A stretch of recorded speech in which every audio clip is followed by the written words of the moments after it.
बड़ा सुंदर प्रसंग है।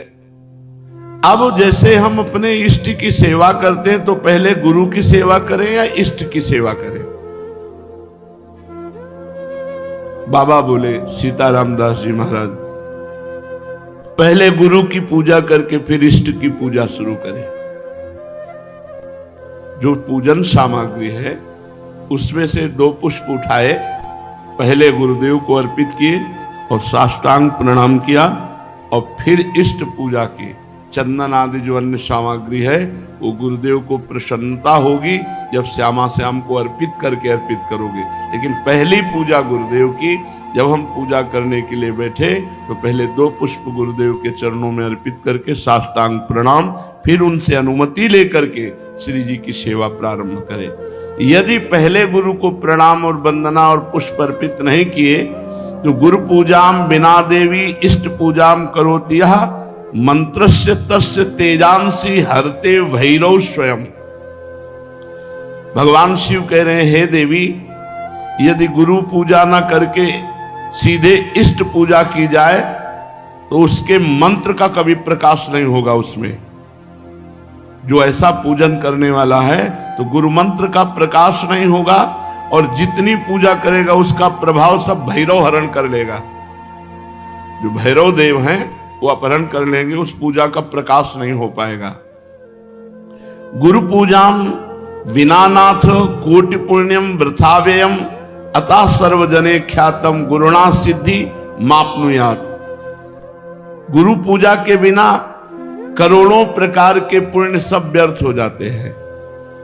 जो सिद्धि का कारण जानते हैं वो सबसे पहले गुरुदेव की पूजा करते हैं। जैसे आप तीर्थ अवगाहन करने गए तो सबसे पहले गुरु को प्रणाम करो, फिर उस तीर्थ को प्रणाम करके तीर्थ अवगाहन करो। पहले गुरु, हर समय हर क्रिया में, घर से निकलने पहले गुरुदेव को प्रणाम किया। यदि गुरु पूजा ना की जाए तो करोड़ों प्रकार के पुण्य सब व्यर्थ हो जाते हैं। प्रथम गुरु पूजा, गुरु प्रथम पूजा करने पर उसे सिद्धि लाभ होती है। यदा ददाति संतुष्टः प्रसन्नो वरदौ मनुम तदा भक्त्या धनः प्राण गुरुर यत्नेन तोषेत। जब वरदायक गुरुदेव की प्रसन्नता प्राप्त होती है, देखो जगह जगह पर भगवान श्री राम को देखा गया, मर्यादा पुरुषोत्तम है। गुरु ही प्रणाम मन ही मन कीन्हा। जब जा रहे हैं धनुष की तरफ तो प्रगट में प्रणाम करके आज्ञा लेकर जा रहे हैं, और जब वहां धनुष भंग करना है तो उठाकर पहले गुरु की तरफ देखा और गुरु ही प्रणाम मन ही मन कीन्हा, और फिर धनुष भंग कर एक एक कदम पर भगवान श्री राम गुरु की आज्ञा के अनुसार चलते हैं। हमारी हर चेष्टा गुरु को सम्मुख करके होनी चाहिए। जो अपने गुरुदेव को प्रसन्न कर लेता है, संतुष्ट कर लेता है, उसके गुरुदेव सर्व सिद्धि कारण प्राण बन जाते हैं। गुरुदेव प्राण हो गए, अब कौन सी सिद्धि बकाया रह गई। भोग्य भोज्यानि वस्तूनि गुरुवे चा समर्पयेत तच्छेषमिति संचित्य चानुभूयात सुरेश्वरी। हे देवी, सभी भोग, सभी भोज्य वस्तुएं जो गुरुदेव को अर्पण करता है और फिर गुरुदेव की जूठन पाता है, अगर गुरुदेव समीप नहीं है तो उनकी छवि विराजमान करके भाव से गुरुदेव को भोग लगावे और फिर उनका उच्छिष्ट प्रगट मान करके पावे कि मेरे गुरुदेव ने पाया है। इस उच्छिष्ट पान मात्र से समस्त सात्विक वृत्तियां उदय हो जाती हैं। गंधैर मालैश्च चारवंगी पूजयेत सर्वदा गुरुम। हे सुंदरांगी देवी, जो गंध से, माला से, अन्य वस्तुओं से गुरुदेव की पूजा करता है, अगर गुरुदेव प्रगट में नहीं मिलते हैं तो उनकी छवि विराजमान करके ठीक वैसे ही भाव से करो जैसे प्रगट में गुरुदेव की पूजा कर रहे हो। हे देवी, जो व्यक्ति अपने गुरुदेव की निष्कपट भाव से सेवा भक्ति करता है और उनका जूठन पाता है, महाप्रसाद, तो जितने तीर्थ आदि हैं, जितने व्रत आदि हैं, उसको कुछ करने की आवश्यकता नहीं। सब तीर्थों का फल, सब व्रतों का फल गुरु को पूजन करके, उनको भोग लगा के, उनका उच्छिष्ट पाने से प्राप्त हो जाता है। हे देवी, श्रुति कहती है कि भोग मोक्षार्थियों के लिए, ब्रह्मा विष्णु महेश्वर के पदाकांक्षियों के लिए केवल गुरुदेव की भक्ति ही एकमात्र उपाय है, अन्य कोई मार्ग नहीं। गुरु भक्ति के द्वारा असाध्य साधना भी साधित हो जाती है। जो असाध्य साधना है वो भी साधित हो जाती है। जैसे बहुत बड़ा पहाड़ जैसा रुई का ढेर लगा हो तो एक दिया सलाई लगाते ही भस्म हो जाती है, ऐसे ही गुरु सेवक के महान पर्वत जैसे पाप भी क्षण में भस्म हो जाते हैं। जो शिष्य महात्मा गुरुदेव का सेवा, शुश्रूषा, आज्ञा उनके परायण रहता है तो उसे अन्य कोई साधना नहीं करनी पड़ती। वो केवल गुरु सेवा कृपा कारणी बन जाती है और वो समस्त सिद्धियों का लाभ प्राप्त कर लेता है। उसके पाप क्षय हो जाते हैं, पुण्य राशि वर्धित होती है, सब काम उसके अलौकिक ढंग से होने लगते हैं। सब काम अलौकिक ढंग से होने लगते हैं, गुरु कृपा ही केवलम। हे देवेश, दुख मलिन पतित तभी तक रहता है जीव जब तक वो गुरुदेव की भक्ति नहीं करता है।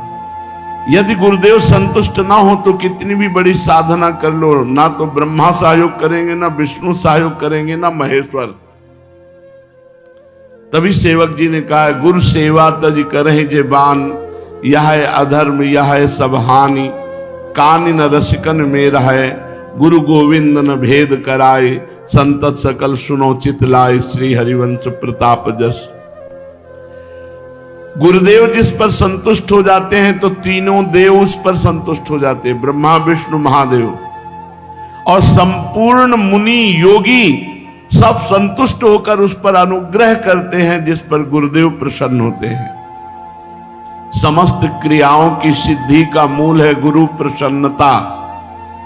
अतएव बुद्धिमान पुरुष को चाहिए कि सर्वप्रथम अपने गुरुदेव को प्रसन्न कर ले।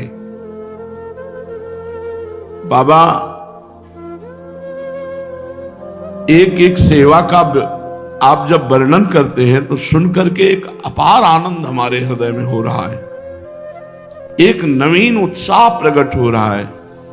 साथ ही मैं अच्छी तरह से समझ गया हूं कि गुरु सेवा करने से मुझ सरीखे श्रद्धा भक्तिहीन प्राणी को भी परम पद मिल जाएगा। हाँ, तवा दार्तिम भय शोको लोभ मोह भ्रमादया, यावन नायाति शरणम श्रीम गुरुम भक्तवत्सलम। तभी तक पीड़ा, भय, शोक, रोग, लोभ, मोह, भ्रम ये साधना में विक्षेप डालते रहते हैं जब तक भक्तवत्सल श्री सद्गुरुदेव भगवान की शरण नहीं ग्रहण की जाती। अधिक क्या कहूं, यदि गुरुदेव संतुष्ट हो जाएं और कह दें कि जा तो मुक्त हो गया, तो इस बात को भगवान भी नहीं काट सकते। बस ये बात पकड़नी। तो कह रहे भगवान भी उस बात को नहीं काट सकते। यदि गुरु कह दे कि जा तो मुक्त हो गया, बस मान लेना चाहिए मैं तो मुक्त हो गया, मेरे गुरुदेव ने कह दिया। जैसे कभी कभी आनंद में उमगन में होते हैं और कह देते तू चिंता मत करना, जब हमने भार ले लिया तो तुम्हें क्या चिंता करना, बस निश्चिंत हो जाना चाहिए। कि जब गुरुदेव ने कह दिया कि हमने भार ले लिया तो जब उन्होंने ले लिया, पर जीव देहाभिमानी है, वो इसे विनोद समझ लेता है, इसे व्यर्थ बात को समझ लेता है। ये भला ऐसे इनके कह देने से मुक्त हो जाएंगे क्या।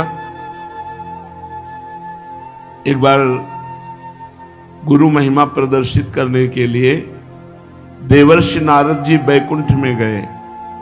ये हमारे पिताश्री के गुरुदेव आते थे, श्री स्वामी शारदाश्रम सरस्वती जी महाराज, वो सुनाते थे, हम बच्चे थे तब सुने थे। तो बैकुंठ में गए, थोड़ी देर बैठे और हटे, विचरण के लिए चल पड़े। तो वहां भगवान के पार्षद जल छिड़क के पोछा लगा रहे थे। किसी कारण से फिर देव ऋषि नारद वापस लौट आए, तो उन्होंने देखा जहां हम बैठे थे वहां जल छिड़क के पोछा लगाया जा रहा। तो भगवान से कहा, प्रभु आपका नाम लेते हैं, आपकी शरण में है, तो क्या हम अपवित्र हैं? भगवान ने कहा, पार्षदों से पूछो। पार्षदों से पूछा तो पार्षदों ने कहा, आपने आज तक गुरु नहीं बनाया, इसलिए आप महान भक्त तो हैं, लेकिन जहां आप बैठोगे तो निगुरा जहां बैठता है वो अपवित्र जगह हो जाती है। तो देवर्षि नारद जी ने भगवान से कहा कि आप ही हमें बताओ, हमारे तो गुरु आप ही हो, आप बताओ हम किसको गुरु वरण करें। तो कहा, कल प्रातः काल आंख उठते ही जिस पर पहली दृष्टि पड़ जाए उसी गुरु बना लेना। ठीक। प्रातः काल आंख खुली, जब बाहर निकले, पथ में देखा तो बहंगी में दोनों तरफ जल भरे हुए कहार वो जा रहे। तो उन्होंने कहा कि ये तो कहार है, कोई भगत हो तो गुरु बनाए, ये तो कहार है, इनको क्या गुरु बनाना है। और पानी ढो करके दूसरों के घरों में ले जाता है, कोई संत महात्मा होते तो गुरु बनाते हैं। भगवान के पास पुनः गए, भगवान ने कहा, गुरु बनाया? उनका, प्रभु तो कहार है, तो गुरु की जाति देखी? नहीं प्रभु, वो पानी दूसरों के घर में ले जाते, तो गुरु की क्रिया देखी? जाओ मैं तुम्हें शाप देता हूं, 84 लाख योनियों में भटको। देवर्षि नारद जी घबरा गए, कहा, प्रभु अब कैसे मुक्ति हो सकती है? आपके श्रीमुख के वचन तो परम सत्य होते हैं। तो कहा, अपने गुरुदेव से पूछो जाके, कहाँ मिलेंगे? जहां तुम्हें मिले थे। और वो स्वयं भगवान ही कहार बनकर गए, चरणों में लौट गए, भगवान मुझे क्षमा करो, आप हमारे गुरुदेव हैं, मैंने आपको गुरुदेव रूप में वरण कर लिया, पर भगवान ने शाप दे दिया, ऐसी ऐसी बात थी। तो उन्होंने 84 ऐसे गोल गोल बना दिए जमीन पे, और कहा ऊपर का कपड़ा उतार के लौट जाओ। बोले 84 लाख योनियों तुमने पार कर ली, अब तुम्हें 84 लाख योनियों में नहीं जाना पड़ेगा।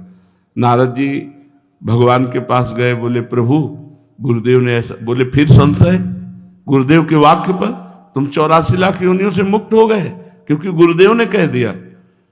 तो यहां शास्त्र में कह रहे कि यदि गुरुदेव भक्त वत्सल कह दे कि जा तुम मुक्त हो गया, तो विश्वास करो भगवान भी इस बात को नहीं काट सकते। यावत् चोपाधि पर्यंतम तावत् शुश्रूयेद गुरुम गुरुवत गुरु भार्याम तत्पुत्रेषु च वर्तनम। जब तक देह रहे तब तक गुरु की आज्ञा में, गुरु की सेवा में रहे।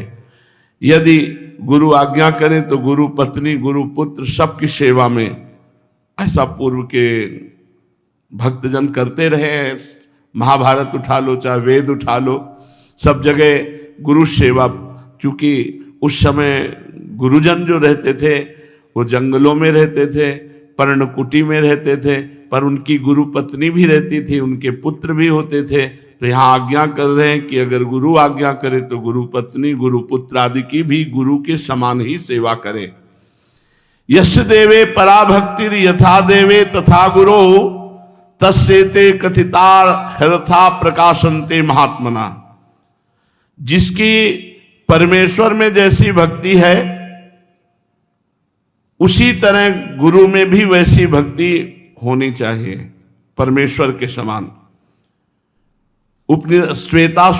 श्वेतरोपनिषद में है, यश देवे पराभक्तिर यथा देवे तथा गुरु। जैसी भगवान में भक्ति है वैसी गुरुदेव के प्रति भगवत भाव होना चाहिए, तभी उसकी बुद्धि शुद्ध होगी और तभी शास्त्र के वाक्य ज्ञान उसके हृदय में प्रकाशित होंगे और गुरु का अनुभव उसके हृदय में स्थित हो जाएगा। शिष्य को समझना चाहिए कि गुरु ही हमारा सृष्टि करता है। हमारे अंदर जो भक्ति की सृष्टि होगी वो गुरुदेव ही करेंगे। गुरुदेव ही हमारे दोषों का विनाश करने वाले संहारकारी रुद्र है और गुरुदेव ही हमारे सद्गुणों का पालन करने वाले भगवान श्री हरि है। अर्थात सृजन, पालन और संहार तीनों कार्य हमारे गुरुदेव करते हैं। हमारे हृदय में दैवी संपदा का सृजन, भगवत भाव का सृजन और उसका पालन और दुर्गुण दुराचार का विनाश। गुरु संतोष मात्रेण तुष्टा शिव सर्वदेवता। यदि गुरु संतुष्ट हो गए तो त्रिभुवन के सारे देवता संतुष्ट हो गए।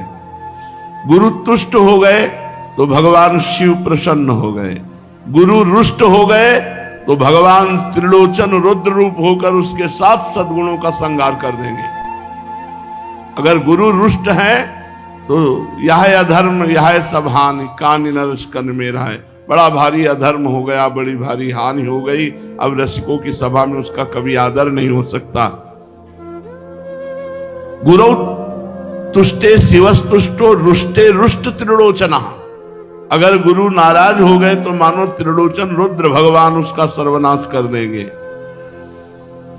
गुरु पाद रजो यस्तु सुधि मूर्धनि धारयेत सा तीर्थ कोटि फलम 10 गुणम लभेत। जो सुजान व्यक्ति अपने गुरुदेव की चरण रज को अपने मस्तक पर डालता है वो करोड़ों तीर्थों के अवगाहन का तत्काल फल प्राप्त कर लेता है और तीर्थों से 10 गुना लाभ उसे प्राप्त होता है। 10 गुणम लभेत फलम। शिष्य भक्त ने प्रश्न किया सीता रामदास जी से, मैं तो महामूर्ख हूं गुरुदेव, अपने गुरुदेव को अभी तक पहचान नहीं पाया, उन्हें मनुष्य ही समझ रहा था और तीर्थ तीर्थ भ्रमण किया। क्या गुरुदेव की चरण तल में सारे तीर्थ विराजमान हैं? इस बात को ना जाने कब मन में विश्वास दृढ़ होगा। हे देव और कृपा करके गुरु महिमा बताइए। सीताराम दास जी महाराज बोले, गुरो पादोदकम यस्तु नित्यम पिबति भक्तितः सार्ध त्रिकोटि तीर्थानाम फलम सा लभते ध्रुवम। जो मनुष्य भक्ति पूर्वक नित्य गुरु का चरणामृत पान करता है वो 3.5 करोड़ तीर्थों का सेवन का फल प्राप्त करता है। धन्य है महाराज, गुरु चरणामृत में इतनी शक्ति। अरे सुनो, त्रिसंध्यम पिबेत यस्तु गुरु पादोदकम सुधि तस्य नास्ति पुनर्जन्म संसारे दुख वर्तमनि। कोई साधन ना हो, केवल 3 बार चरणामृत पीता हो, सुबह दोपहर शाम, बोले वो निश्चित भगवत प्राप्ति कर लेगा। केवल गुरु चरणामृत से विश्वास करो, गुरु चरणामृत 3 बार पीने को मिल रहा है, इतने मात्र में भगवत प्राप्ति हो जाएगी। जो बुद्धिमान शिष्य तीनों संध्या काल में गुरुदेव का चरणामृत पान करता है वो इस मोह पथ रूपी दुख भय संसार में उसका पुनर्जन्म नहीं होता। कितनी बढ़िया सुविधा है भगवत प्राप्ति की। वृंदावन वास, गुरु चरणामृत, गुरु छिष्टामृत, गुरु पादुका का सेवन और गुरु चरणों के आश्रित होकर उनकी आज्ञा का पालन, हो गई भगवत प्राप्ति। भक्त ने पूछा, इसमें कोई तपस्या या प्रयत्न नहीं हो, आपने कह दिया पुनर्जन्म नहीं होता। ऐसी बात तो हमने आज तक नहीं सुनी। कंचन को त्यागो, कामनी को त्यागो, ये त्यागो वो त्यागो, ये बातें तो सुना है। केवल 3 बार चरणामृत रोज पीता रहे, भगवत प्राप्ति हो जाएगी, पुनर्जन्म नहीं होगा। वत्स, बाबा बोले बेटा ये बहुत गुप्त बात है, बहुत श्रद्धा की बात है। ब्रह्मा विष्णुश्च रुद्रश्च सर्वाश्च पितृदेवताः तिष्ठन्ति श्री गुरु पाद पद्मार्चिते शुभे जले। जो गुरु को चरण